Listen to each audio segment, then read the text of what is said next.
I possessed 4 passports in 31 years. The first was issued by Yugoslavia, a country that no longer exists. The second was issued by the United States, a country that accepted me as a refugee in 1992. It's been my permanent home ever since. The third was issued by Bosnia and Herzegovina, the country in which I was born, whose language I speak, and whose customs and traditions I deeply cherish. And the fourth was issued by Croatia, on account of that being a country where I have numerous ties. Only the first passport was expected. April 30th, 1992 is to blame for the others.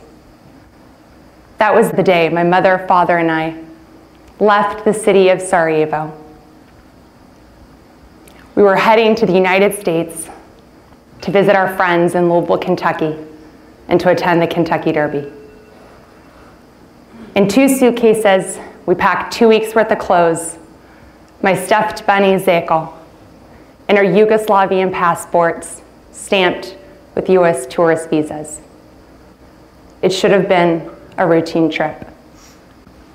When we showed up at the airport on that day, we witnessed a chaotic scene.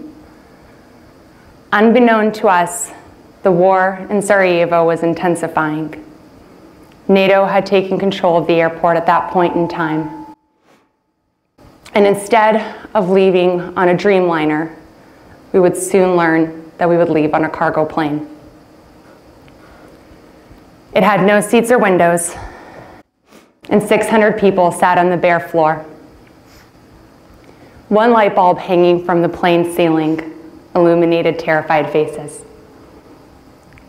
Needless to say, this wasn't how we envisioned departing.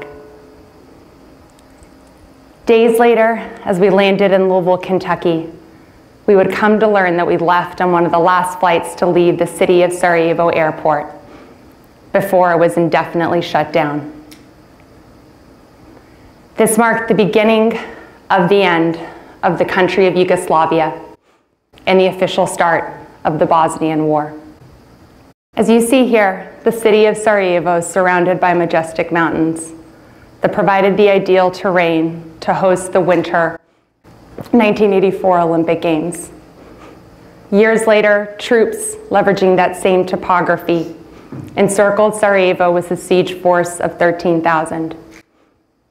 In the years to come, they shut off life-sustaining resources to the people below, turning them into proverbial fish in a barrel. For years, they assaulted the people with guns and tanks, artillery, and snipers.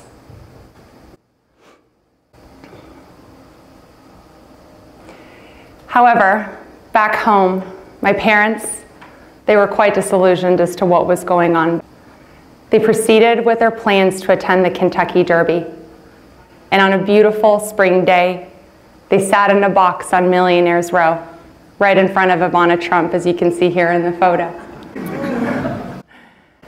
That afternoon, my parents opened up the Courier-Journal, which is Louisville's daily newspaper, and read a headline: Sarajevo, a city under siege, with a picture of an apartment building that had been blown out the night before by a Serbian tank.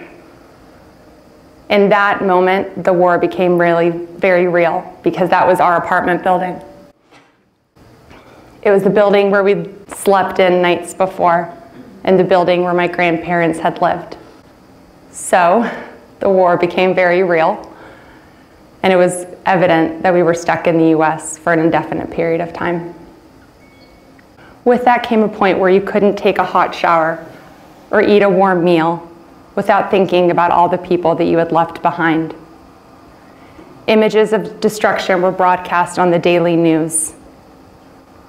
And every night we would gather around the TV hoping or praying that something would change.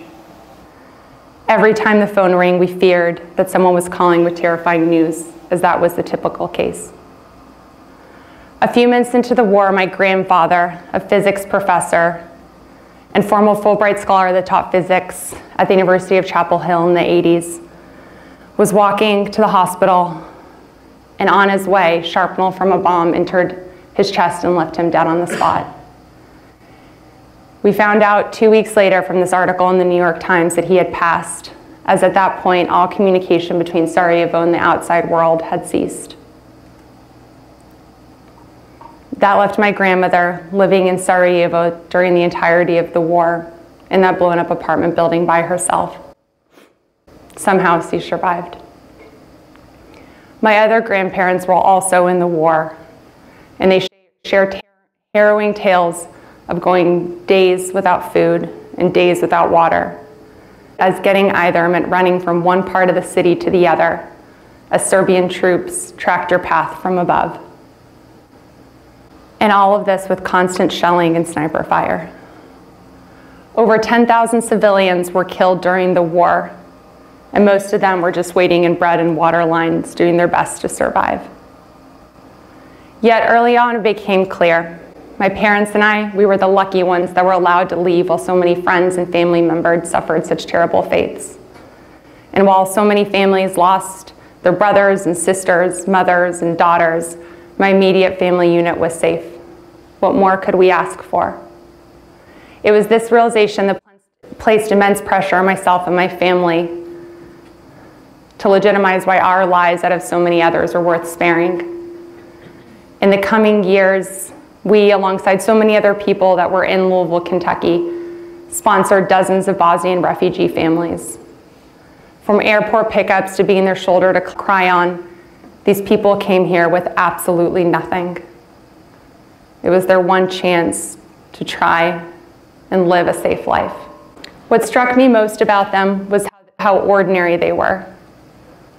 They were people just like you and I, human beings. They were bankers and lawyers. They were government officials, students and teachers. Nothing out of the ordinary. And they weren't here for government handouts. They were here just because they didn't have another option. When we think of refugees, we often think of poor people in tattered clothes, crossing our borders like sardines on a boat. And it's not our fault. That's all we ever see in the news. We're deeply suspect of their motivations, and we often question, what are they doing here inside the US, stealing our jobs? As my story hopefully highlights, most refugees, they don't have a home to return to. And believe me, if they did, they would rather be there instead. And if we're lucky enough to have them here in the US, then you can rest assured that they're going to do everything that they can to make this one option work, because they have nowhere else to go. Today, I ask you to imagine, as grim as this may sound, if starting tomorrow, your blue passports meant nothing. If the country that you called home no longer existed.